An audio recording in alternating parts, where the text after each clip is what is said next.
Good evening. Let's pray. Dear God, thank you so much. Thank you for all the goodness that you give us, Lord, your grace and your mercy. Thank you for your son. Thank you for Granville County, and thank you for those that work hard every day, our law enforcement officers, our EMS, our firefighters, our nurses, our doctors, Lord, our military. Just look after our leaders, and that they will follow you and they'll seek your wisdom. Father, there are so many challenges, socially, culturally, politically, economically. But Lord, we know that you are the great physician. We know that you're the great strategist. We know you have answers. We know you're sovereign. We know that you know what tomorrow will be before it ever arrives. So we pray for your guidance, and we thank you for your love. Give us a good meeting tonight, Lord.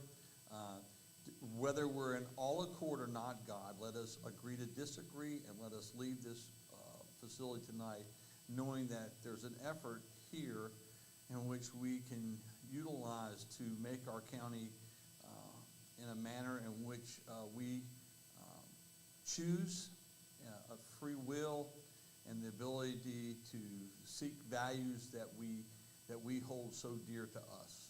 In Christ's name we pray. Amen. Amen. Thanks, Russ. Tim, pledge.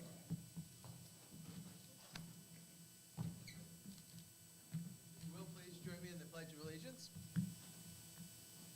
I pledge allegiance to the flag of the United States of America and to the republic for which it stands, one nation, under God, indivisible, with liberty and justice for all. Thank you, Michael. Thank you.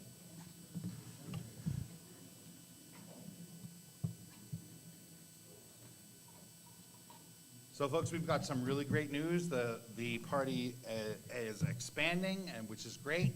So I invite Gina Benoit to come up here to talk to us about potentially establishing a Granville County chapter of the Republicans Women's Club. So, Gina. You're welcome. Good evening, everybody. I'm so pleased to be here with you tonight, and it's so nice to open up a meeting with a prayer and a pledge of allegiance. I can't tell you how much I have missed that for some time now. My name is Gina Benoit. I'm a resident of Granville County since October of 2015, where I bought my home in Butner. I'm proud to be a lifelong member of the Republican Party since I was able to register at 17 years of age. My family was all dedicated Democrats, so my political party choice was not appreciated. But here I am, 50 years later, and many of them have since changed their affiliation, so youth is not always wasted on the young. This evening, I wanted to come and speak to you and ask you about your interest in and possible support for organizing a Granville County Republican Women's Club.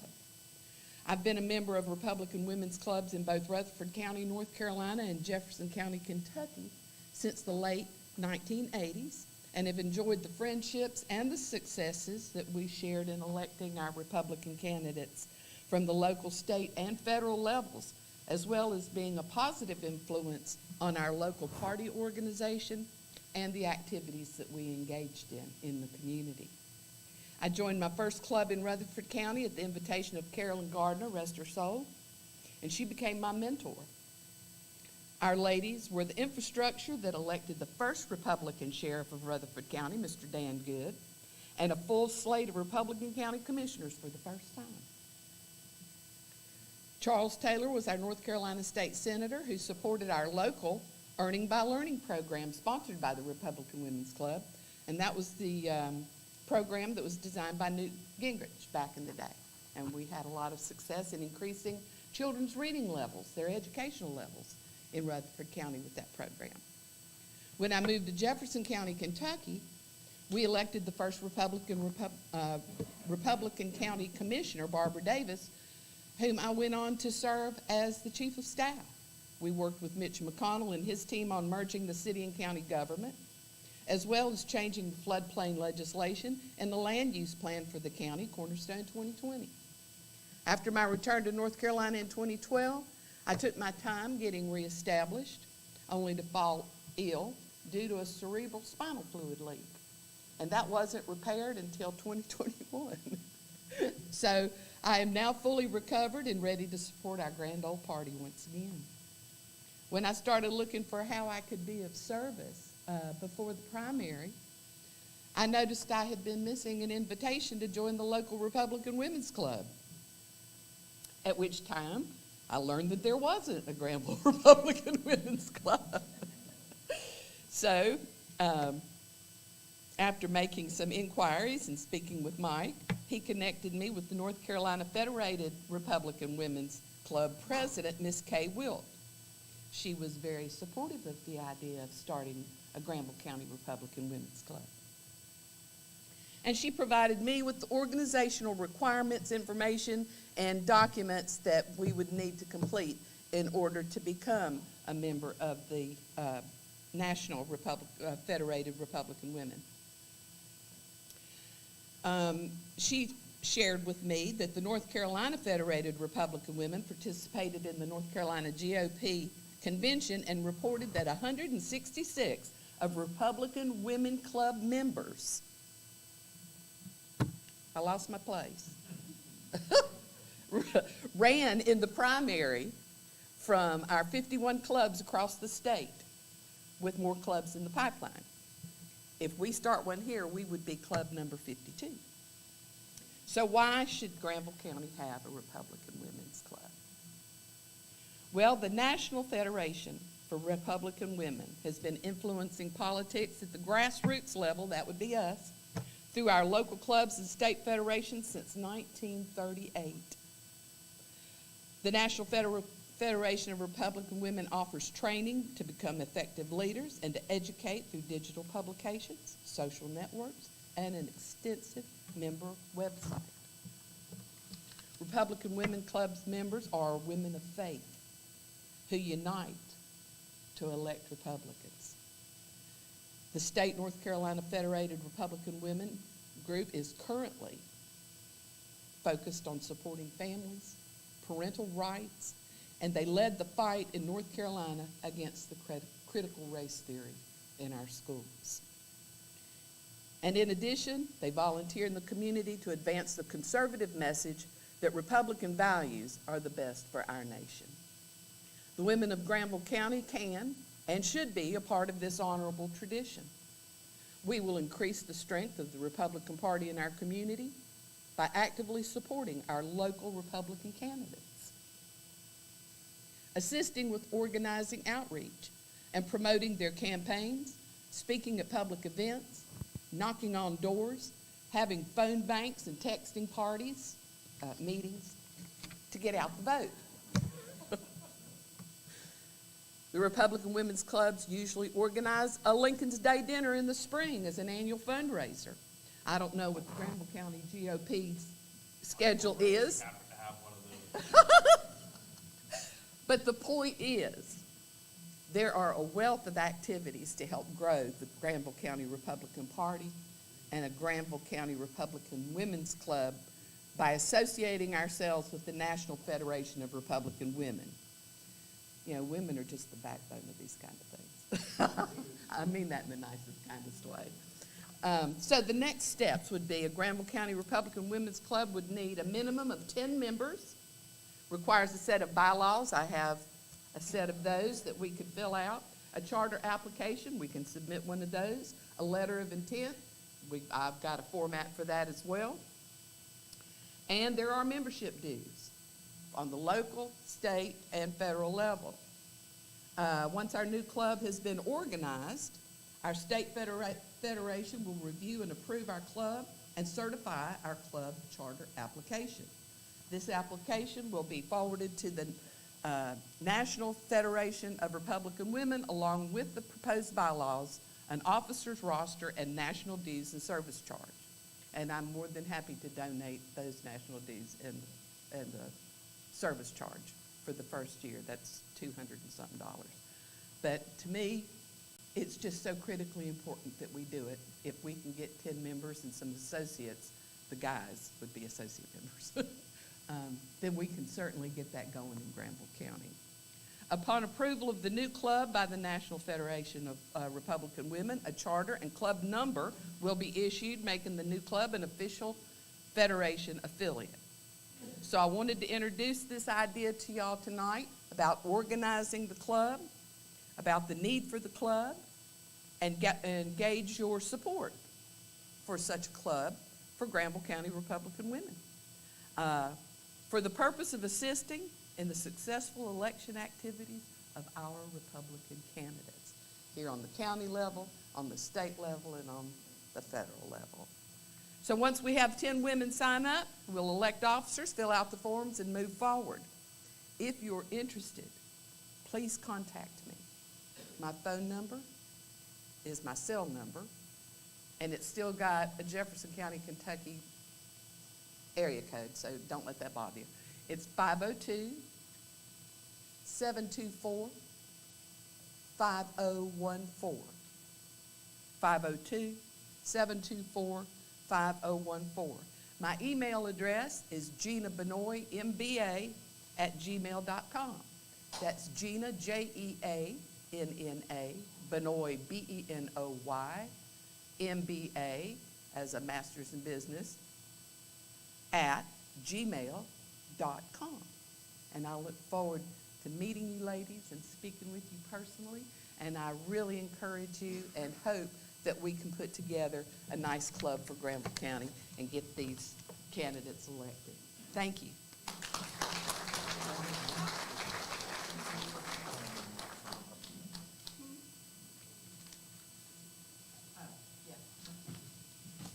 Thanks, Gina, thanks so much. I hope we, that sounds like a great thing for me. I have a question for her. Yes.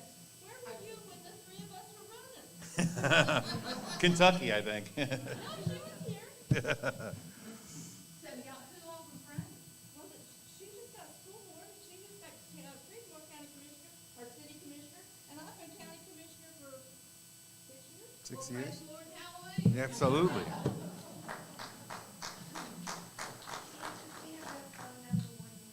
Yes, ma'am. 502-724.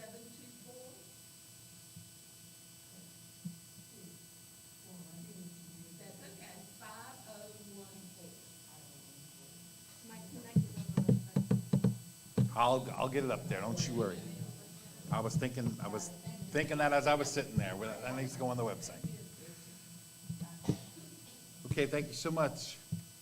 Sheila Fritz, she is from the Election Integrity Coordinator for our District 4, and she's got a couple words for it. Well, I moved here to the beautiful drive here, and now I want to be part of this. And it is such a great thing to do. I participate in Cary, and it is a great way to learn about politics and to get involved. Oh. Okay, thanks. Okay. It's just a fabulous way to get involved, and it does sound like you have a great leader who's willing to do it and get you started. And it sounds like you've been doing a lot anyway. It's just great to come out here. And so thank you. I won't impose too long. So I am part of the NCGOP's election integrity team. And we are just, it's part of the Nancy Victory campaign and just making the effort to increase poll observing and greeters. And it's a great way to get involved in the election process. If you don't feel comfortable being a poll observer right away, we're always looking for greeters, people just to do whatever they can to help out. And so I have handed these out to some of you. There's some on the table. I understand no election is perfect. And I'm grateful for how well things did seem to go in North Carolina during the last election, but we do have a lot of work to do. There are people moving here all the time who would like to see things go differently. And I'm sure there are things that could be different. So this little card that's out on the table, it's got a phone number. If you don't have access to a computer, there's links to do poll observing in the area. And I guess we'll kind of work in conjunction as you and Chad go to a point. People, I can come down here and do some trainings, we can do Zooms, whatever is convenient for you, we'll do. So anyway, suffice to say that these will be out there, and thank you for letting me both on the meeting. Do you have a question? Anybody's interested in participating in this, I'd rather you call me. Yeah. That's a good Okay. idea for the county, and I'll get together with Sheila, Yeah, absolutely. Gary Kennedy, my phone number, Ken's Kenny area code, 703-447-5993. Okay, great. All right, and there is, if you do want to sign a sign-up sheet, they are out on the table, that's what those are, but if you want to, coordinate through Gary, that's fine too. But anyway, thank you again for letting me speak. Thank you so much.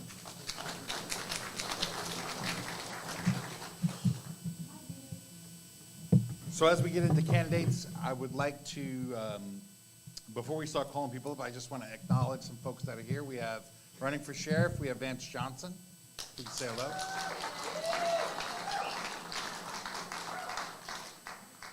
Running for County Commission District 6, our current County Commissioner, Tim Karen. We have our Creedmoor City Commissioner, Emma Albright. We have our newly elected school board member representing District 5, Danielle Hayes. Our District 5 County Commissioner, Russ May. Our District 6 County Commissioner, our District 3 County Commissioner, your District 6. Our District 3 County Commissioner, Sue Hinman. And everybody else is going to talk, so I'll wait. So right now we have a representative from the Courtney Geels campaign. She is our candidate, our Republican candidate for District 4. This is Bryson Weaver. He is Courtney's executive assistant. And don't let him tell you otherwise.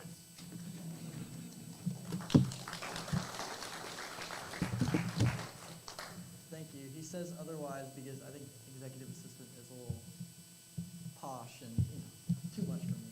But it sounds good. So for those of you who haven't met me today, I met a few of you outside. My name is Bryson Weaver. I work for Courtney. I'm really excited. This is like kind of the end of my second week with her. So it's been great so far. So I'll kind of be around and doing various different things, but this is kind of the project that I have in front of me today. Just to let you know, everyone, just like the mood on the campaign, we're feeling really good right now. We are really excited, and with everything going on in the country, it's hard not to be if you're a Republican, looking ahead to November. So we kind of want to channel that towards this your project. This, I'll just show you to demonstrate. This is a binder of everyone who is registered Republican in Granville County, but either didn't vote in 2018 or didn't vote in 2020. I think the number, I'll share with y'all the number because it's a little shocking, but it is non-votes in either 2018 or 2020 or both.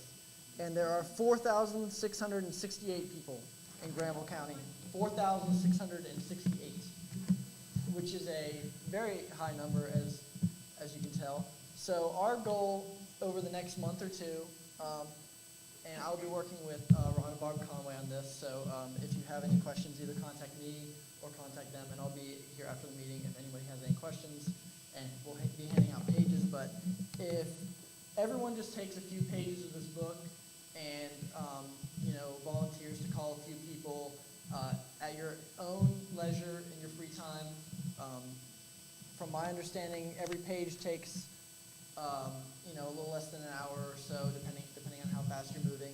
So if everyone just splits it up and we take a little bit at a time, we can really call all these people and try and get their votes for this year.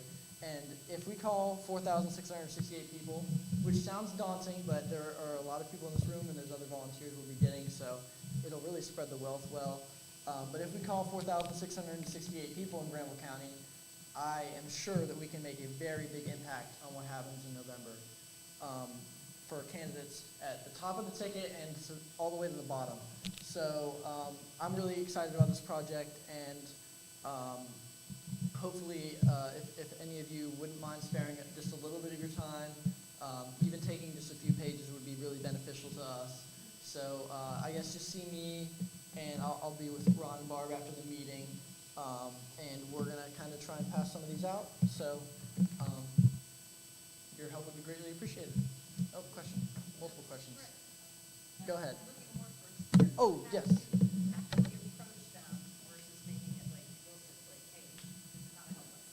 Yes, so sorry, I forgot to mention that point.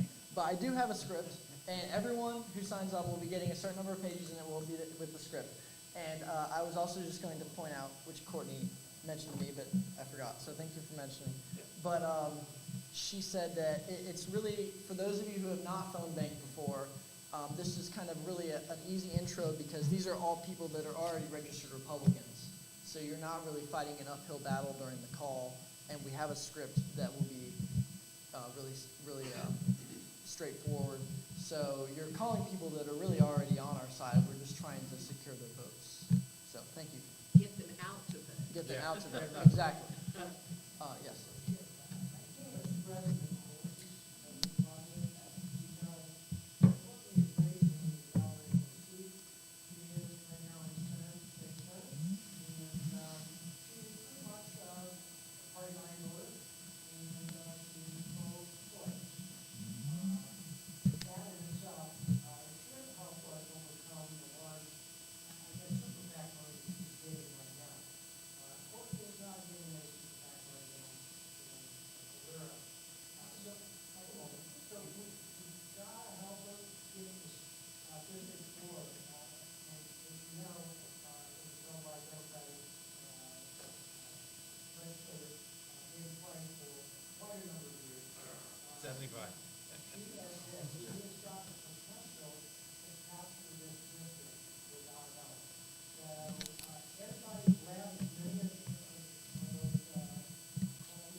Yes. Not Courtney. No. Courtney's the furthest thing from her. Valerie Fouché. Oh, the Democrat. Okay. Yes. I thought you were saying Courtney was. I misunderstood. We'll be clear on that. Sounded like. I was gonna object. Bruce is like, wait a second, I don't think that's right. Thank you. Yes. I'm glad I asked. Yes, ma'am.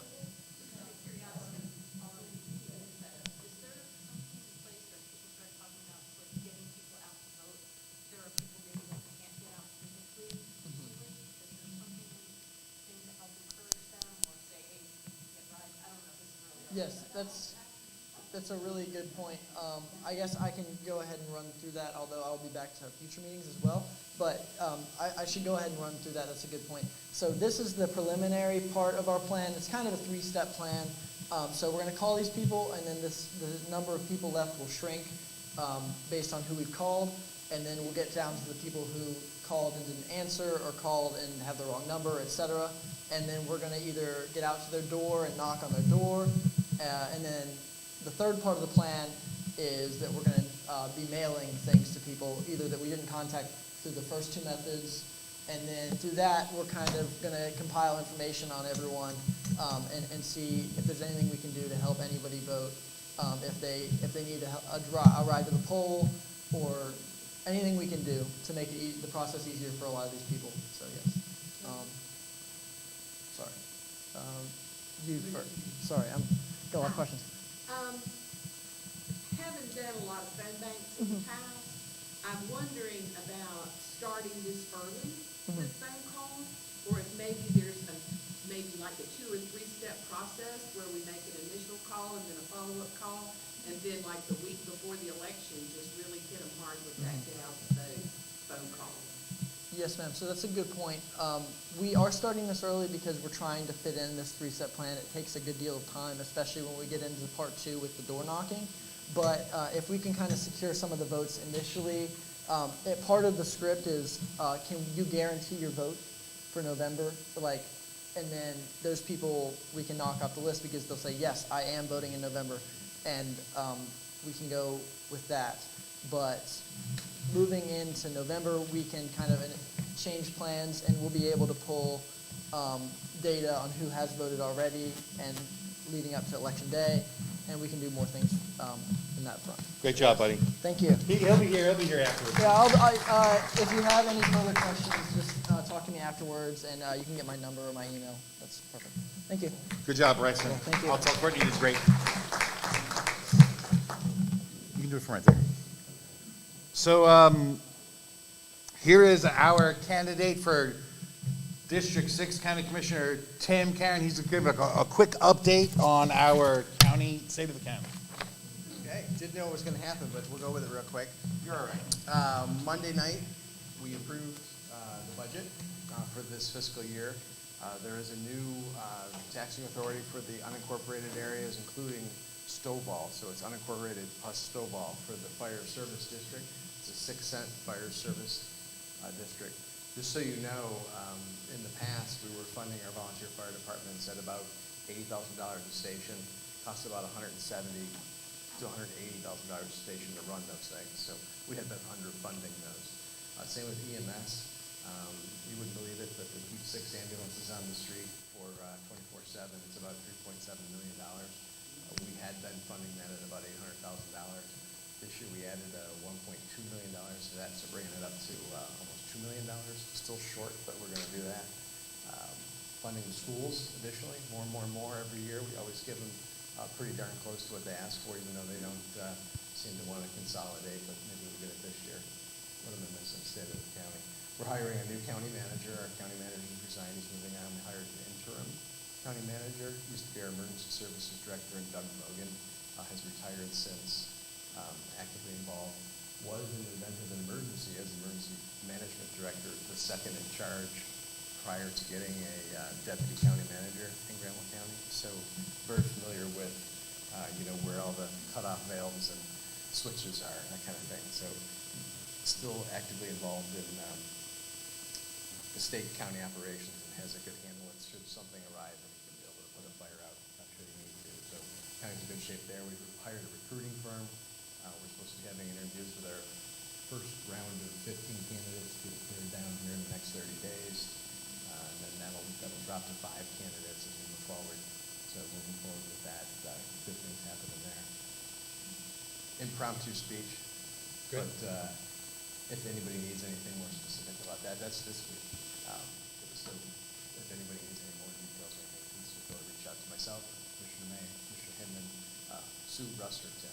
So thank you. And again, I'm running for District 6 to retain my seat here in Granville County, the southernmost portion of the county. So I see a couple people from the southern end, but appreciate y'all being here tonight. Thank you, Tim.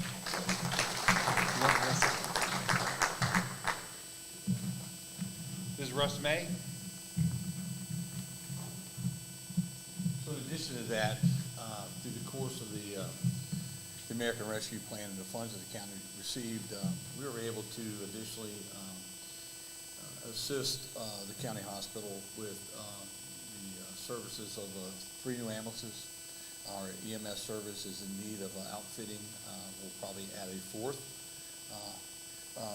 Through Commissioner Karen's efforts, we have set aside restricted funds, adding $500,000 into our county fire services. The average fire truck in Granville County volunteer fire departments is 22 years old. And so when you drive by the fire stations, there's nobody there. Many of our volunteer firefighters do not work in Granville County. So there is a need to have that revenue so that we can have adequate public safety. I would say that this board did more for public safety in the last, this budget year than has been done for Granville County. I want to use the word ever, but in a significantly long period of time that will change the course of how we view public safety and how services are provided to our citizens. So I don't like to use the word tax. I know nobody likes to be taxed, but I find it a lot easier when we look at $100, $120 a year. And I'm not saying that's not a lot of money to some folks. It's a lot of money to me. But at the end of the day, you're going to be saving on your insurance because you get insurance ratings based on your fire service ratings. And so there's a benefit. There's a huge benefit. Along with the board approved that $2.5 million, with $2 million for a multi-facility out in the southern end of the county where we could actually have a fire service station and recreation, which, if you know, the children in my end on Highway 56, they play baseball next to Mr. Gooch's store off Highway 56. And so we don't have a recreational park or ball field down there. So I'm not one of these people that are big in recreation parks and building parks and building parks. But you know, I had to step back and said when I was a kid and growing up, you know, there were a lot of places we could go play ball. There's just not there. They're not there. So we want to keep our kids out of trouble. We want to bring some vitality back to our communities. We want to enhance the quality of life. It's an opportunity. So that's restricted funds. That means that it's dedicated to that when the opportunity arises and the county is positioned financially to be able to expend those funds safely without going into our budget too deeply. We did not meet all the school's demands, and so, but what we did do is that they had a $1.4 million shortfall for salaries that's brought around by the state, upped it to pay to $15. But that wasn't mandatory that the school bring them there. Make that very clear. Me and Mr. Winslow have had a conversation on that. And so, but they're run short because if you made $13 an hour, and now you're going to make $15 an hour, you might have been there for 25 years, and we don't want to pay you the same thing an employee that's been there for 1 year. So we did meet them on that. We'll do 3 payments of $500,000 over 3 years. They have about a $900,000, I think, shortfall in there somewhere in between there. But they have some decisions they have to make. We're losing students, and we're losing them at numbers that are not good, and I know there's a lot of developments coming in, and that's a good thing if it's done correctly and we're smart about it and we don't crowd ourselves on top of each other with it. But in doing so, we're not guaranteed that folks are bringing kids with them. And so just because you have a neighborhood that's going to build 50 homes doesn't mean we're going to have 120 kids. Just not working out that way for Granville County. So with that in mind, so the school's got to make some decisions they need to make. But this board, in addition, provided $250,000 in a specified fund to go to the schools at a request based upon commissioner's discretion as to what those funds will be spent for. And of course, right now, we know that last year we had some track meets canceled at our high school because the tracks were unsafe. So we have some things we can do to help the schools. But in fairness, the schools need to do some things they have to do to help themselves. And I'm not here to criticize the schools. I'm just here to simply state they have their board to run. We have our board to run. At the end of the day is we have to manage county dollars for every citizen, not just citizens that have school-age children. Although education is critical to economic development in your county, I can assure you that. And there are some good things going in economic development, and hopefully in days to come, weeks to come, you're here to see more about that. But I think we're in a good standing. Our debt to fund balance is excellent. Our Moody ratings are excellent. And I think that we're able to maintain the tax rate as it was. We did not raise your valorum tax. But you did get the county fire tax. And like I'll tell anybody any day, you cannot fund a fire department by putting $20 in a boot. A fire truck costs about $500,000. That's a basic fire truck. And so we've got to find a way to put some people in stations. We have to find a way to invest in capital for new trucks. And so we're going to have to really up our game there, and I think we have. And so, question? Do you have any way for the school protection, I could put out an executive, to the county going to fund anything to help protect the students? Protect them from what? Shootings. We've had a couple meetings with the school system. Commissioners have met with the schools, met with the sheriff department. We have provided input. I do know that if Congress passes a new bill, it looks like they'll be adding some federal funding to assist. The school has not made that request. The school gets capital funding from the county every year, and through that capital funding, they should be able to meet some of those needs. If there's additional needs, we'll have to review them as they come, but at the end of the day, we have not gotten specific requests from the school as to we need X, Y, and Z. I know they're doing assessments, and law enforcement's doing assessments, and a lot of times. School board, that'd be a. That's the school board issue to come to us. We don't, when it comes to our schools, we don't make any decisions in regards to curriculum. We don't make any, we're simply a means of funding the school. And capital requests for school, operational requests, and the white buses. And what's the total amount we fund them? We fund them right at 32% of our county budget. Which is how much in millions? Forget how much it was this time, close to $21 million. A lot of money. For 65 million. All right, thank you, Russ. Yep, thank you. Thank you. Come on, Sue. Come on.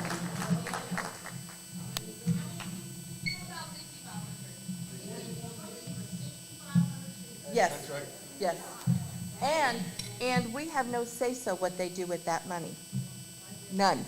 They just ask them for the money and we give it to them and they do what they want. But, That's the system. but That's the way, that's the that's the way design. it's always gone. Design. But the thing I have that I wanted to tell you about, the taxes on that we were talking about, the fire district, that 6 cents can only go to the fire district. It cannot go to the animal control fund, sheriff's department, or any other place. It can only go to the fire districts. So where if we were to just raise your taxes 6 cents, it could go to anything. Where this can only go to the fire department. That's why I don't understand why like STEM opted out, why towns opted out. Right, well, but That makes they're, well, and I was at the STEM meeting when they decided to do that. And what they decided was if they raised it 6 cents in their own budget, that they could do just as well. Well, if they do that, they have no control over where that money goes. I mean, the next people can come in and say, well, we got all this money, why is it sitting here? We can do whatever we want with it. They can't control where it goes. Huh? I don't know why people. So, but Stovall did. Stovall opted out, and they're going to be part of the fire district, so. Any other questions on that? I don't know the facts and the numbers exactly without a book in front of me. But thank you Thank you, thank you Sue. for being here, and thank you for being here for us. Thank you, Sue. Moving right along, Brad Oldenburg, you are up, big guy. Brad Oldenburg is running for County Commissioner, District 2. When we win that seat, we are going to have are we going to have a majority? 1, 2, 3, 4. We're going to have a majority on the Granville County Commission for the first time in history. Thanks, Michael. So good evening, everybody. Thanks for coming out. I didn't really have anything prepared, but I just wanted to kind of introduce myself, say hello, and let you know that you'll be seeing a lot of me in the next few months, especially if you're in my district, anywhere in the county. So a little about myself. I am a veteran. I'm a small business owner. When I established my roots here in Granville County not too long ago, I stepped away from a 35-year career in information technology, professional services, and consulting, and decided to follow my passion, which was in the Second Amendment, firearms training, and helping people learn how to shoot safely and handle firearms safely and whatnot. I have a few of my students in here today. Thanks again for your support. I've established my roots. I've been welcomed wholeheartedly, very friendly. I've been coming to North Carolina for many years, and when it was time for me to make a change geographically, this is where I came. And there's someone that probably wants to sign up for class. Someone up here. And it was interesting. I first came to Wake Forest, and I rented, and I started to look for, some place to establish myself, and I kept coming here over and over and over again. And finally found the right place for myself, and I'm very happy to be here and become part of the community. I'd like to echo the sentiments of the person who spoke earlier. I came to my first, I think it was the first commissioners meeting or the last one that was held virtually, and they stood up, they said a prayer, and they stood up and said the Pledge of Allegiance, and I'm not going to lie, damn near cried. Because it's just not something that, I came from Chicago, I was there for 30, 35 years, and they don't do that stuff up there. It just doesn't happen. So I love it here. I'm enjoying getting out and meeting folks. This is my first position that I've run for, although I've been active politically for a while, kind of in the background or whatnot. Lifelong Republican. First president I voted for was Ronald Reagan. He was also my commander-in-chief when I was in the Air Force, so I was blessed with that. I've heard a lot of things, a lot of people talk about, questions about education and funding and whatnot, and one of the things that I hope to bring to the people of my district and Granville County as a whole is, greater, continued and greater fiscal responsibility. Try to hold some of the folks accountable that we do provide funding for, perhaps give them a little guidance where we can within our limits that we do have, maybe push them along a little bit, try and influence them, but maybe most importantly, just be a voice for the citizens of my district. So I've already got a lot of feedback. I don't like to speak ill of previous folks in my seat, but I've talked to a lot of people already, and they said that they never met their county commissioner from before. So I can guarantee you're going to meet me. When you see me wandering around town and around the county, come up and say hello if I don't come up and say hello to you. And I guarantee I'll be knocking on your door in the near future. So look forward to it. Look forward to talking to you, learning more about what your interests and needs and concerns are for the county and what I can do to help reflect that and bring that to the board. And when I win in November, we will have a greater voice on that board and a greater voice for Republicans in this county. So thank you very much. I appreciate it. Look forward to it. Thank you.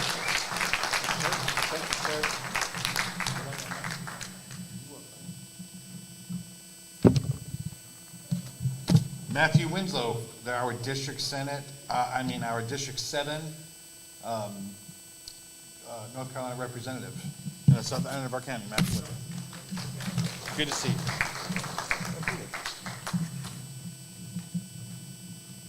Thanks for inviting me to speak today. Thanks for coming. Yeah, absolutely. First thing I always like to say is I'd like to thank the candidates that come out because it is a true sacrifice. I mean, Danielle, you're going to make about $5,000 next year, so I just want you to know, okay? And you're going to put in about 60 hours a week, but it's fine. Okay, you're going to love it. Half your friends are going to hate you, half are going to love you, so, it's great. But sacrifice for all of you, and you do it because you care about your community. And so the fact that you introduce them, allow them to get a chance to speak is a big deal, so thank you so much. So Michael asked me to talk about updates in legislature. We're in the short session right now. We finished the long session, which is the longest session in history. We were there all last year into March. So a pretty big deal being in session that long. So now we're in short session, and right now the biggest thing is it's budget negotiation. We're adjusting the budget we adopted last year. And the biggest thing is dealing with inflation. I mean, that's really what we're dealing with. We're working on projects we had sent out for last year. Do we fund them? Do we change the scope? Those kind of things. Working on teacher salaries, state salaries, education, because we spend a lot of money out for education.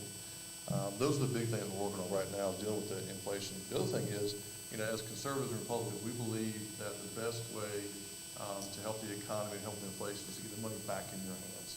Not take it from you and then give it to you, right? My father-in-law, he gave me a good example a long time ago. He says, you give money, you like to give money away to people. If you want to give to nonprofit, that's great. He says, what the government does is they take your money, then they reach in your pocket and they give it away to other people, and plus have a service charge on top of it. And so we believe that what we're going to do is we want to reduce taxes and give you money so that you won't be given to government.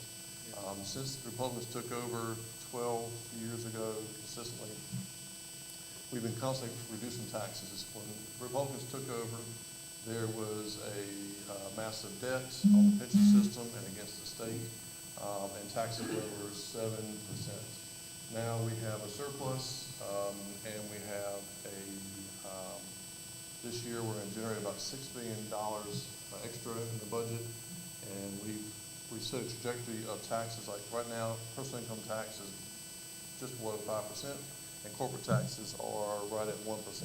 And over the next 5 to 6 years, we want to get it down to 3% for income tax and corporate at 0. Eventually it's 0 across the board, so we're just doing it slowly over time. Way we got to do that, you got to reduce costs, you have to change the way you spend money, those kind of things. And so that's one of the things we're working on now in the budget. Policy stuff, fun stuff. Things you don't really think about, but you know, you see the news, you see the smash and grab, you go in, you grab something, and other states, what they've done is they've decided what we're going to do is we're just going to ignore it. It's under $750, so we're not even going to chase you down or anything else. So we decided in the House, we ran a bill that says, you know, if you're going to smash and grab, we're actually give you additional penalties and fees and jail time for it. So we want to discourage that. Yeah, rule of law, right? So, increased penalties for arsons that cause harm to firefighters. So if you set something on fire and a firefighter gets hurt in it, you have increased jail time for that. Let's see. Improve virtual learning. This is something Danielle, you'll enjoy. So one thing we did learn from the pandemic is that kids don't learn very well virtually. I mean, that's exactly right. But we did find out there's a small segment of the population that does very well. And we have virtual schools right now, and the reason they do very well is that they're non-traditional students. They want to work, they want to have a full-time job, but they still want to graduate from school. So what it allows them to do is go to school in their own time and have a full-time job. A good example would be foster kids. Foster kids, by the time they hit 15, 16 years old, they're already adults. They've been doing this for a long time. And so it allows them to finish their degree and also work and go to school. And so this bill was designed for two things. One is that, you know, we want to have a program designed in place. We don't want to just allow schools to go completely virtual. So kids need to be in the seats. And the other part of this, we are supporting the virtual schools so the non-traditional kids can still get an education and also have new traditional work schedule, which is something I'm excited about. One of the things that I'm working on personally is trade schools. My background is a home builder, and so I see the need in the market, and you do too. If you try to call a plumber, anybody here try to call a plumber lately? Yeah. They show up when they want to, and it's the phone call.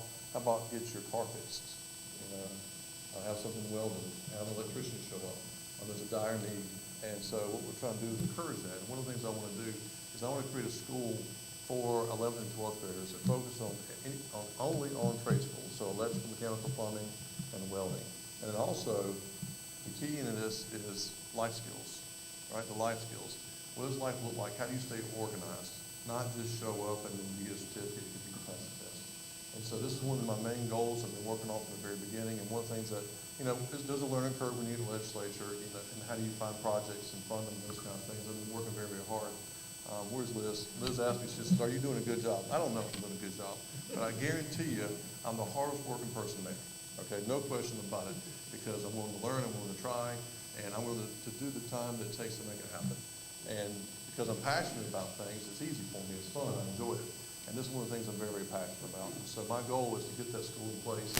And then also it focuses on the foster kids again, because foster kids live dormitory style, and once they get to a certain age, and so now we will create a dormitory just for those kids so they can go and stay the 11th and 12th grade years and graduate with something that's significant and they can focus on their future. So something I'm really excited about working on. By the way, you guys are the first ones I've told this about. Let's talk about election integrity. That's one of the things that I feel like we get beat up on because we don't do a very good job of letting people know what we've been working on. One of the things we're working on is prohibit secret settlements used to undermine state election law. If you guys remember in 20, a year and a half ago, the state sued itself and then settled itself. Right. So we passed a bill, and of course we sent it to the Senate. I know it. Who comes over this stuff? But anyway, and so it passed the House, passed the Senate, and the governor, of course, the governor vetoed it. And by the way, he's vetoed most of these things. This is why it's super important we get a super majority in the House and the Senate. All we need is 4 more seats in the House and 2 more seats in the Senate. And then, even more important than that, is your Supreme Court judge. Okay, he's spoken to Trey Allen, spoken here a couple times. Yeah, invite him back many times. Throw money at him when he comes in the door, whatever it takes. Okay, because right now it's 4-3. So even the supermajority, no matter what happens, it will hit Supreme Court because, you know, the tie goes to the runner unless you're a Democrat. Okay, because they would change the laws because on their ideals. Republicans, we say this is the law, and this law is right or wrong, that's what we follow. It doesn't happen with Democrats. So it's important that you guys focus on that race as much as anything else. Set election day is a firm deadline to accept absentee ballots. Remember, that was part of the lawsuit. Prohibit election officials from accepting private donations. You would think that would be common sense. We can't do it. The Zuckerbucks, you guys know come up here, right? This is one actually bill I came up with. I feel like that the more information you give to voters, you put what's the saying? If you put sunshine on it, sunshine's the best. Disinfectant. Perfect. Thank you. You know, I want to put information in the voters' hands as possible. You know, what are the state laws? What can and can't do? So one of the bills I proposed was called the Voters' Right to Know. When you show up, how do I find the information what I can and can't do? Where's the information I'm looking for? And I want to put a QR code right there at the door. You walk over your phone and takes you to the information you're looking for.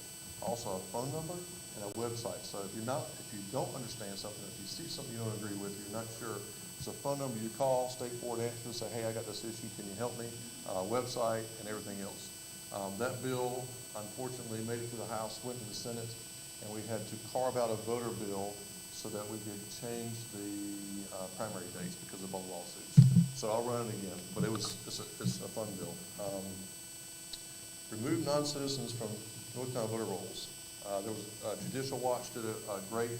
They actually sued several states because people were getting kicked off the rolls, like 250,000. We ran a bill to coincide with it, which is very important. So we worked on that.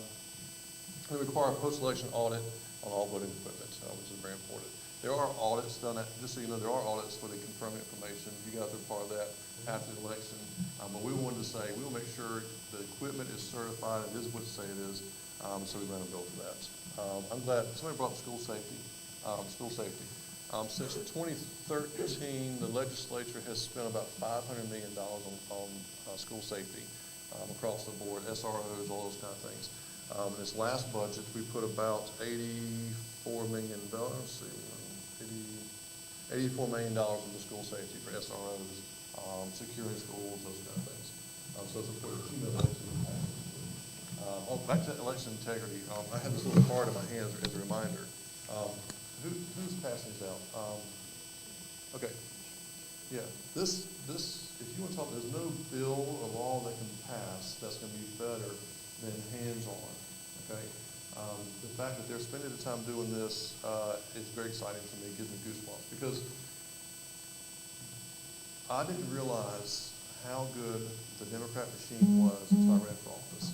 They have every polling location covered. They have election officials at every location, and Republicans are scattered. We don't have that many people that volunteer. We don't have the people that are working the polls and everything else. They had someone there every minute of every day, right? And the only way that you have election integrity is if you have people with eyes there that can look at it and say, yes, this is okay, or no, it's not okay, and you need election officials. And so the fact that you guys made it simple and that you can do this is perfect. So. Did we pay anybody to do the recruiting and training of Republican election officers? We don't. We did in Kentucky. Your local I was party a does not. Republican recruiter. But we are taking donations, but we don't pay any of those. I was a Republican recruiter for Jefferson County, and I had to recruit 3,000 election officers every primary and every general election, and train them and assign them to a polling location. Tim's got a first, I have a second. Second, Gary seconds. All in favor, say aye. Congratulations. I tell you what, I got paid for what I did. I'll do a small stipend of $15 a month.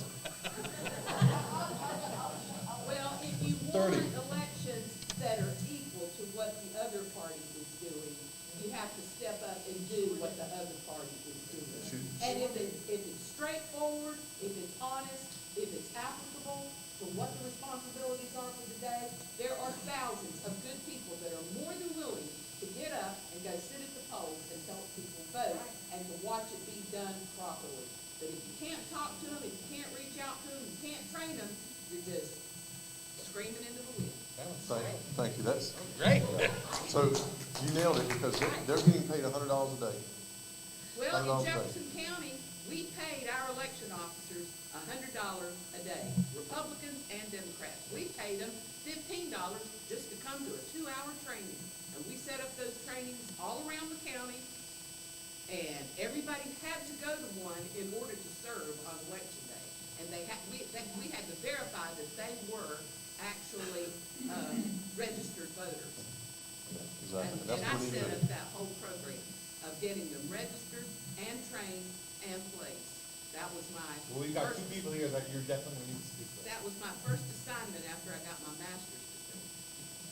The county clerk went, I got a job for you. And I have one for you too. You're gonna talk to Gene, you're gonna talk to Gary, yeah. Gary. Gary, yes, sir. You guys Gary's who my came friend. out to this meeting tonight are obviously the four constituents in the Republican Party in this county. On election day, in the primary, we needed 90 shifts to cover. 90 shifts. We had 15 volunteers from the entire 10,000 Republican, registered Republican voters in this county. And there's 15 people who fought enough to come out and sit down and watch. You get somebody out there, even an observer who knows nothing, it's like parking a police car in front of a 7-Eleven. Yeah. It's likely to get lost. It's a deterrent. So we've got a great training program, and I'm counting on people here who care enough to participate, to talk to their friends and talk to their neighbors and help us recruit more people. We've got a couple of months to get this set up, but we need probably 100 to 120 minimum volunteers to cover the general election. Yeah, I did, when I ran, I had 88 volunteers. I had them sectioned off in a number of hours for each day, because no one wants to sit there all day long. Absolutely. And so you rotated them out and changed them out to cover We're 20, going 4-hour shifts by yeah, law. 27 precincts, that kind of thing. So, it's important, and it really is. And so, for me, this is how every time I get a chance to speak, volunteer, donate, spend your time, sign up your brothers and your sisters and your cousins and nephews and everything else to make sure they understand how important it is to get them involved. Yeah, okay. Absolutely. Unless they're your kids, and then you can bribe them with date night and that kind of stuff, Yeah, it's, Yeah. gas money, yes. Yeah. You're talking about election integrity. After the Supreme Court announced today, do you or do you know of any other GOP legislators that think to challenge the voter ID bill? Oh, and the 8-1 announcement, yes, okay, yeah, so there's a lot of stuff happened today, Supreme Court. Yeah. So what you're talking about is, well, it is, so we've been pushing this since 2016, and so what happens is, again, the Supreme Court is very important, because why? It had to go to the Supreme Court, and they held it up forever, of course, through elections. So we took it to Supreme Court. So US what? I don't know what Oh, you're talking sorry. In North Carolina, in North Carolina, we voted to make voter ID a constitutional amendment. Actually, you did. We put it on the ballot. The Republicans did. I wasn't part of that. And as a state, we had overwhelming majority, a little over 61 or 64% of the people voted, which you get something that high, that's overwhelming on an issue like that. And so, constitutional amendment. So we made the changes. We followed the Constitution. We put it in there. Forced the Democrats sued. And so they said, well, they said it's not fair because people that can't afford it, can't get IDs. Well, what we did, crying out loud. so what we did, in the bill, it actually says that you can use any ID, anything that identifies you, and if you don't, we'll give you a free, all you gotta do is get a free ID, okay? Yes, free We ID. can't afford to take time off of work to go get it. Well, then we said, we're gonna have a service where we're gonna drive a vehicle to your house and give you an ID. That's not enough, okay? How about everybody that's registered, you just mail them? Yeah, I'm getting there. Let's get to that. Yeah, so we go to Supreme Court, so, we've been battling back and forth. Supreme Court says, we are willing to hear the case, which is the first gate that you have to go through. And then today, they had a vote of 8-1 that said, we're willing to hear the case, which is very important. So yes, absolutely, yeah. So the House and the Senate, we have our own attorneys for voter ID for this case, and so we'll file suit. So. Yes, Gary. I have a basic question that I'd like you to ask every legislator. We have a tricameral government. We have an executive branch, we have a legislative branch, and we have a judicial branch. They're equal, right? Separate and equal branches. What are you talking about at the The state? Constitution says the legislature sets the election laws, and I would like to know why you have to follow what the Supreme Court of North Carolina or the United States says. question. Well, Why do you have to obey them? You are equal to them in power, and you have the authority in the Constitution to do that. You should have turned over that Supreme Court decision in 2020, where they actually they voted down your amendment that we passed. They voted it down by the Supreme Court overruling it. That doesn't make any sense to me, because you're supposed to be three equal branches with checks and balances. And what good are checks and balances if the courts have the final say every single time? That I agree. doesn't make any sense to me. Larry's amendment was the same thing, the judge overruled that. Yeah, so what's happening is, that's why it's important that we flip that seat with Trey Allen, because what they're becoming is they're becoming legislators and not judicial officers, which is their job. The legislature should stand up to them and say, you made your decision and that's your judgment, enforce it. So, for example, let's take redistricting. Redistricting went, we passed it. We actually, what we did with redistricting is we followed the letter of the law for Constitution. If you look at the old maps when the Democrats did it, you start from the northern part of the state and you follow the roads, and it was just worse off for gerrymandering. So we said, no. So we sued and we said, no, we're following the Constitution. And ours were set on nodes, mathematical nodes that the computer program pushes out, and that's how we did it. Centralized, we didn't cross boundary lines, we probably weren't supposed to do. And of course, the Democrats sued. And it goes before appeals court and then the Supreme Court, and the Supreme Court makes up some arbitrary rules, it goes back, and we fight it back and forth, right? And you guys saw what's going on in the news. So it hits back, and they said, well, we're going to make up new rules that aren't constitutional, and that's what we're going to decide on how redistricting should be done.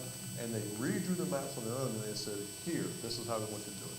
My question is, why did you have to accept those amendments? Well, so we appealed to the federal Supreme Court. The Supreme Court says, we're not getting involved.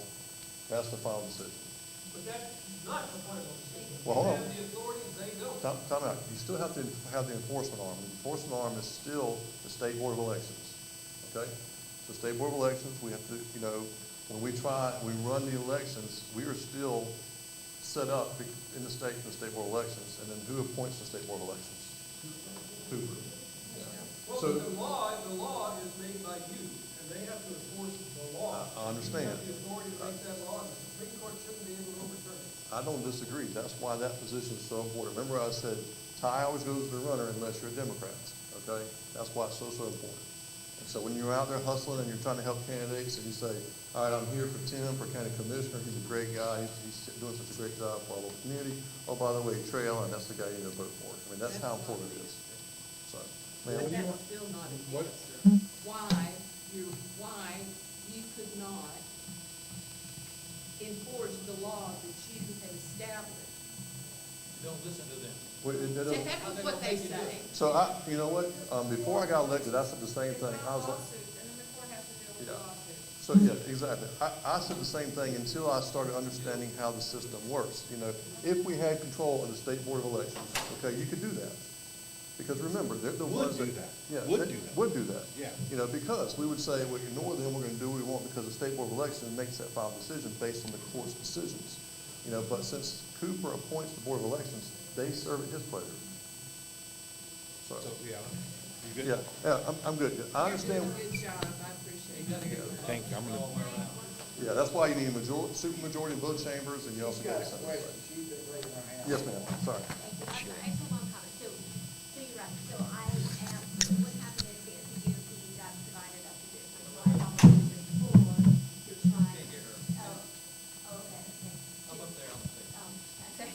Oh, well. They can't hear you, so come on up. Okay, I'm sorry. It's okay. Being your way. It didn't seem like it really helped. I'm sorry.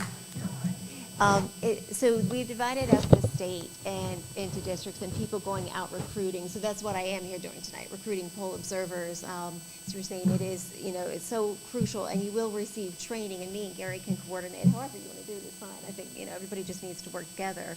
For the primary election, we did staff 4,500 shifts. So I don't want you to be disheartened. It can be done. That people are actually on the ground. We did that in a really short amount of time, but we do have a hotline. We had, I think, 40 attorneys at the NCGOP. So we have a hotline, or you can email. If you're poll observing and you see something, by the time of the election, we want about 700 attorneys statewide. If something came up, we have an attorney named Kevin Klein, and he would get emails, he would get calls. We have a hotline, like I said, and so if it was a matter of calling the Board of Election or calling the chief, making sure the chief judge got the word that something needed to change. A lot did happen. I mean, it doesn't seem like it, but work is actually being done, and our attorneys are very passionate about making sure that we have a free and fair election. And I want you all to feel that way. So I'm just going to all the 5 counties in District 4, and I'm just kind of, going around talking to everyone, seeing how they truly feel about it, what can be done. It's great that we can work together, but we do want to get people trained, and it is important. It's important if you take a shift that you commit to it as a poll observer, because we have to have all, you and Chad are going to have all the names reported 5 days before the election, and if within those 5 days you find out you can't do it, or the day of election, we cannot replace you. And I know I was, even being a greeter at the primary elections, it was me and 5 Democrats. So the more people we have out there who are Republican, the better, and you'll be trained to see. Some of the stuff is very obvious, but all you can do is your best, and all you can do is report it. Like I said, our attorneys are very, very, very passionate about this, and they're very dedicated, and done a lot to try to make our elections better. Day one from the RNC and working with the NCGOP, getting training on the laws and how to keep yourself legal and out of trouble. And we work with an organization, Granville County is working with an organization called the North Carolina Election Integrity Team. It's a coalition of conservative people. We're working with people in Virginia who engineered the Virginia election results last year. From the same organization, the Heritage Foundation. We have about an hour's worth of videos that you can take, just go up online, just watch it. It's very simple. That's We great. know more about the election machines than the people working at the polls because of the video that's posted on that site. That, I am so glad to hear that, and I don't know how many counties you've gone to, but keep going, and we can work together. We've covered about 71 counties, and are trying to get attorneys there, and trying to use funding wherever we need to fight battles. So yeah, let's work together. Don't get disheartened, but we can do this. So So the most important thing right now is volunteers. right. We need more people. That's it. You just can't cover everybody. We can only cover like 4 or 5 of our 15 precincts in any relative amount of strength. Yes, the more volunteers, the better. Thank you, Sheila. Thank you. Thank you. I'm sorry. So I want to take this opportunity to introduce Frank Sossaman. He's running for House District 32. All right. His is one of the watch districts, and the reason it's important is it's one of the ones that helps us get to a supermajority. You have a candidate, it's a Democrat, that's been in the seat for 6 years, right? And so we have an opportunity in a way now to turn a district that's about a Democrat plus 7 to 8, depending how you look at it. And so Frank has the ability to get this done. And so one of my jobs, I'm a deputy caucus leader, and my job is to help, people that are running for office, Republicans, cross the line and get elected.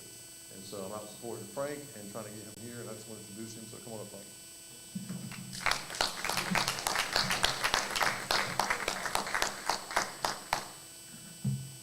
Thank you so much.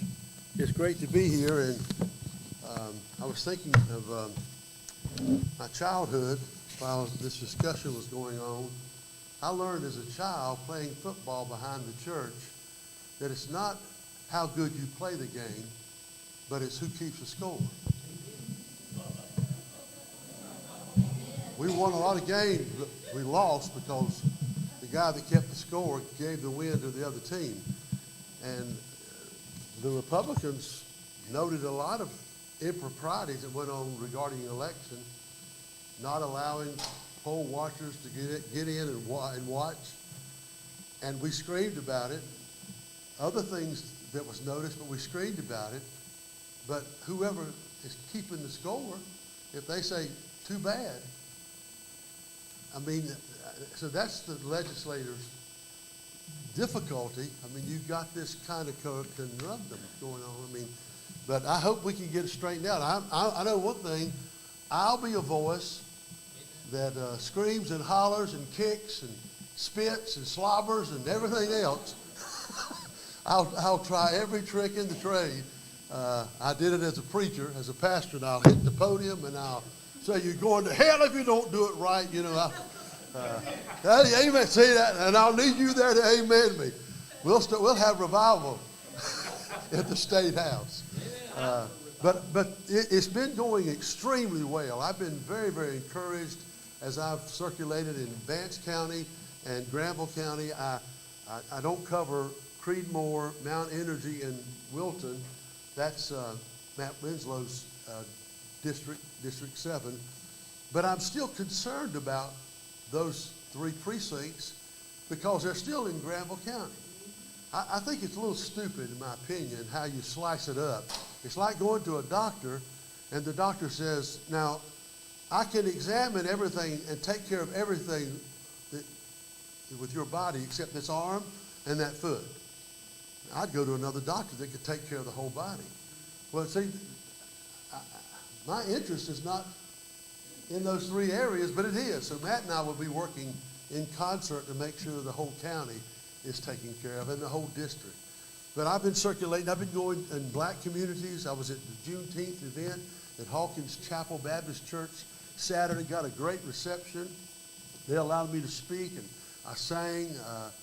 I mean, I'm just very, very encouraged. I'm able to address some of the Democrat and Republican type of things, that talking points that I hear them say. I said, you've been listening to CNN too much. Your talking points, we're going to take your voting rights away from you. That's a constitutional right you have. How can we take that? That's stupid, even say it. And you shouldn't say it. But anyway, I'm feeling good about what's going on, but we do need everybody to be involved. I want to make you aware of a couple things going on for me. August the 17th, on a Wednesday night at Henderson Country Club, Commissioner Tommy Hester, who's a Republican, is sponsoring a fundraising reception for me, and I'd be glad to give you more information about that. I could send you some information if I have your email address. And if you provide that for me, I'll be glad to send you the information so you can be a part of that if you'd like. August the 17th. It's on a Wednesday night, 6 to 7:30. Speaker of the House, Tim Moore, will be there. So I'd love for you to be there and consider being a part of it. Yeah. This Friday, you've been hearing about the Vance County Republican Party fundraiser. This Friday, gates open at 5:30 to 6:30 we eat. 6:30 the program starts. Lieutenant Governor Mark Robinson is there, and there'll be others there too to address the crowd. I still have some tickets. The tickets are $25. If you have an interest and you haven't had the opportunity to get a ticket, I'd be glad to make one available to you for $25. And I have some material. This is good. Everywhere I go, I'm passing out these cards, talking to people, and I'm able to leave them that. If any of you have places like barbershops, beauty shops, they use this picture at the barbershop for a haircut design. No. I'm just kidding. Garages, convenience stores, or other places that you put these up. But this is a good conversational piece. But I have some literature. I'm waiting to put yard signs out in late August, early September. There's no need to put them out too early. Everybody's always asking, when are you going to put yard signs out? I'm going to wait. The weather's going to destroy them if you put them out now. And then people will get used to them, and they'll lose their impact. So, but anyway, I'll have this available for you, and you can go to my website too, frank4nc.com, but you can always Google and find out anything, even if you don't remember what I just told you. But I appreciate your support, Mike. Thank you. And listen, you know how to carry out a meeting. Thank you. You know me. He said in one of our meetings, and he didn't mean it like it sounded, that Chad didn't know how to carry on a meeting. And I've been poking the Chad about that ever since. I asked him, I told him last time, I said, Vince Granville has offered a class. Thank God you. bless you all. Thank you, Frank. Well, that Frankie's silly. All right, thanks, guys. Got a couple of announcements. We have the hot sauce contest coming up. That is September 10th. And we will need help with setup and tear down and to sit in our tent and sell merchandise and do voter registration. It is going to be so much fun. We had a really good time last year at the Hot Sauce Festival and raised a bunch of money, and it was really hot at the Hot Sauce Festival.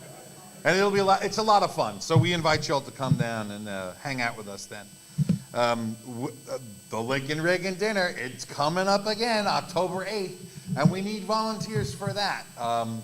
This is our second one, as opposed to last year, which we had zero idea what we were doing. Thankfully, Kristen Kennedy was there, because without Kristen Kennedy, we'd still be trying to put stuff together for that Lincoln Reagan dinner. So we got that coming up. That's just another thing we have coming up.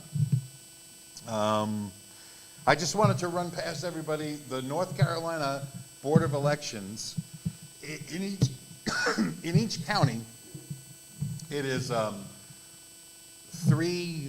right now, 3 Democrats and 2 Republicans on our county Board of Elections. And that's because it's each party gets to pick 2, and then the chair of the Board of Elections is appointed by the governor. And currently, our governor is a Democrat, so he appoints a Democrat. So each county is a majority Democrat Board of Elections. Say that again? Okay, so one of the reasons why, and the North Carolina Board of Elections as well is a majority Democrat, and that's one of the reasons why we were asking, why doesn't the legislature just blow off what the Supreme Court says? Is because the enforcement arm is through the Board of Elections, and the Board of Elections is a majority Democrat. So that's the hiccup right now. That's one of the reasons why we need to elect Mark Robinson, because then it will be our turn, and we'll be the majority. So I just wanted to I would also say that election integrity is not only sitting at the, I have to say this as carefully as I can. Election integrity is not only poll observing. Election integrity can be an active, participatory event. And I really hope that those of you that are concerned about election integrity find the time to come out to the election hearing that we have tomorrow. Because that is about election integrity, if there ever was something about it. 10 o'clock at the courthouse. And we need support. I'm gonna be at work. You can't come. So the Granville County Republican Party has issued a challenge to unaffiliated candidate Chris Smoot and the legitimacy of his candidacy. And so there is a hearing tomorrow.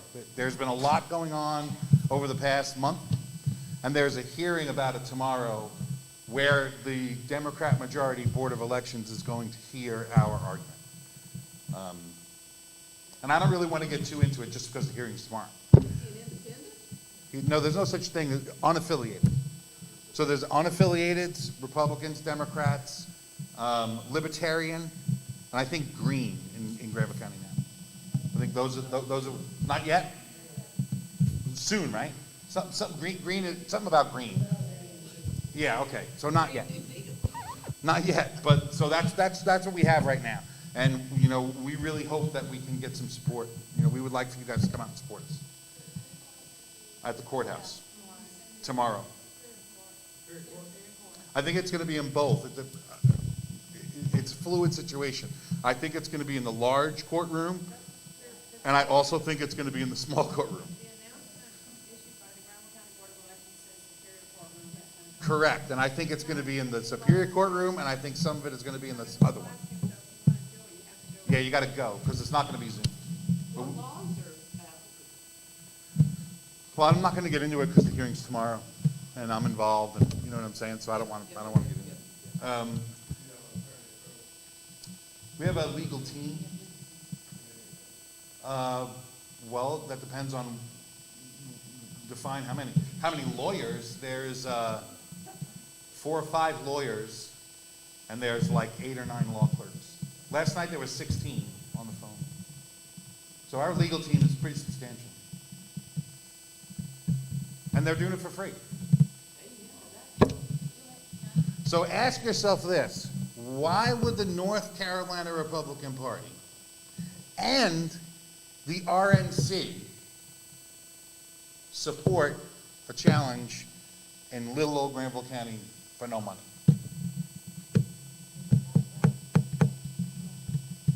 So I really hope you guys can come out and support us. No. You can look it up, though. Yeah, Granville County Board of Elections.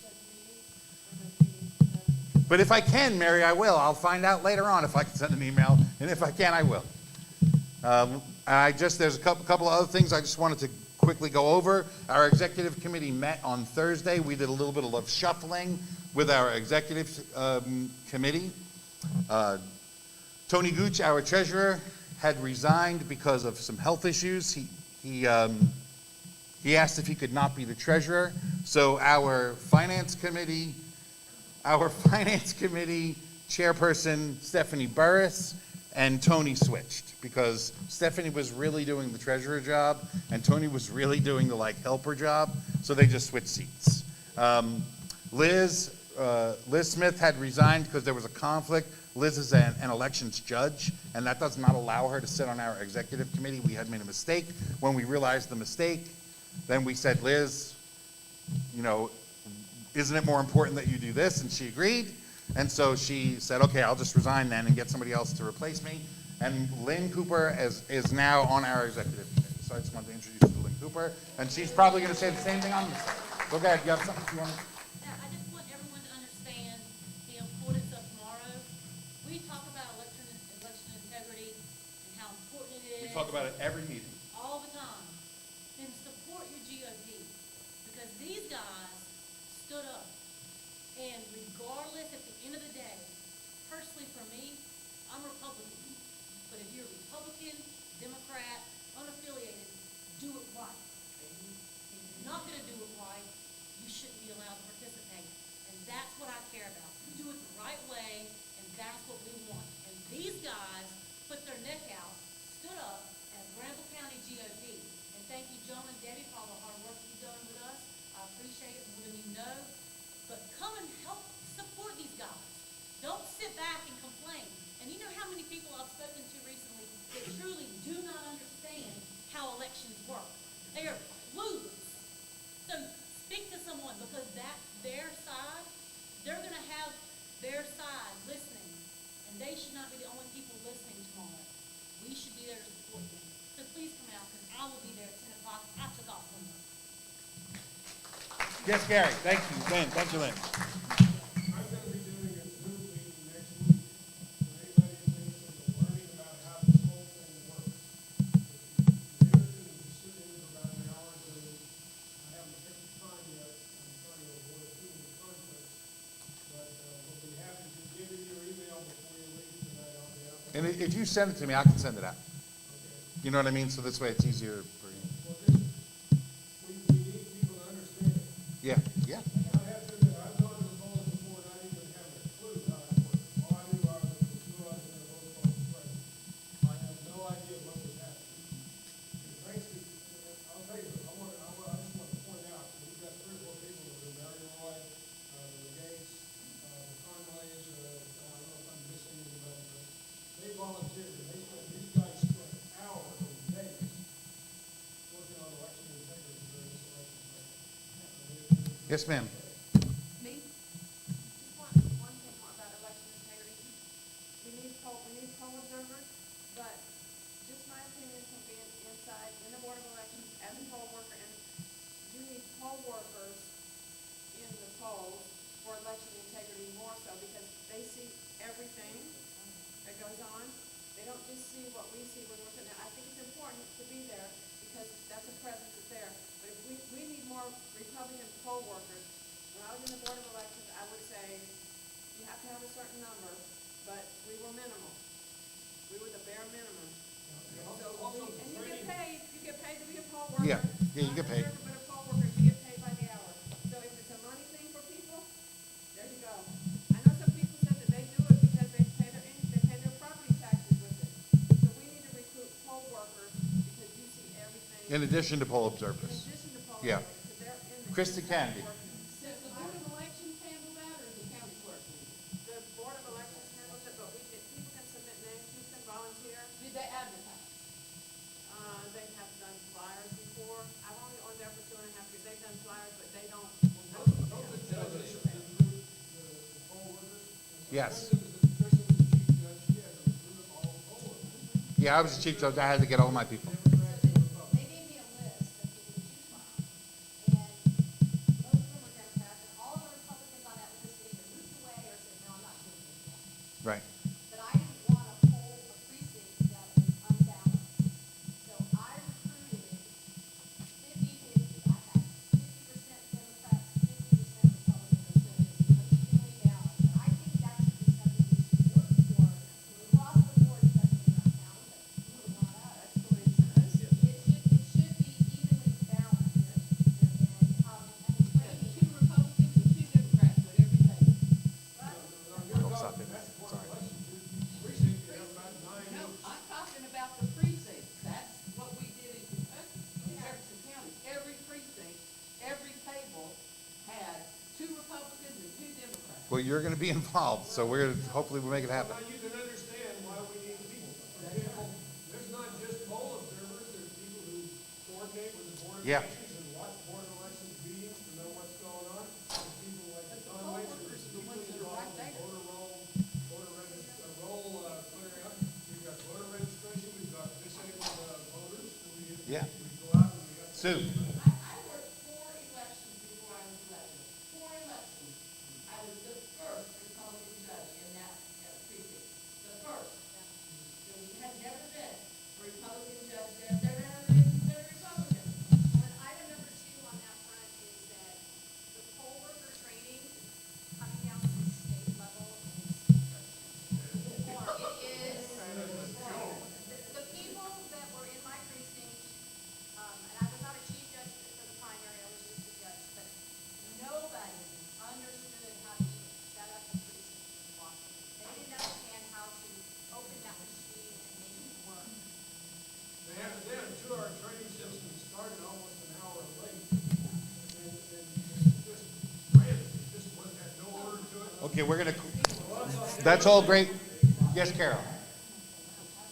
We heard earlier that there's 4,000 registered Republicans that did not vote. That tells you a lot. Gary recruited me to come to these meetings. I think at one time you had maybe 10 people for it. Is that right? I'm saying this because this room should be full. Amen. And if we don't talk to the people and get them interested, I want to point something out right here. We had 2 Latinos that came to the meeting tonight. Oh, I need them all. We need to encourage these fine people, to encourage other Latinos. Absolutely. That is going to be key for Granville County. Amen. Thank you for coming. Thank you. Get out there and talk to people. I gotta go home and go to bed.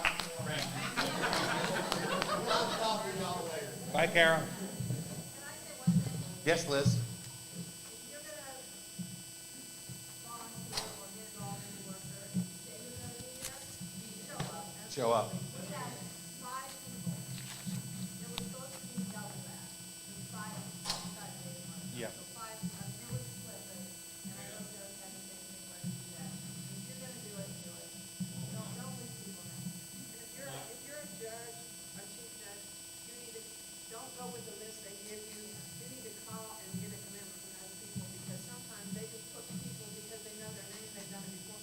I'm just a witness to it. I've been in there and they'll just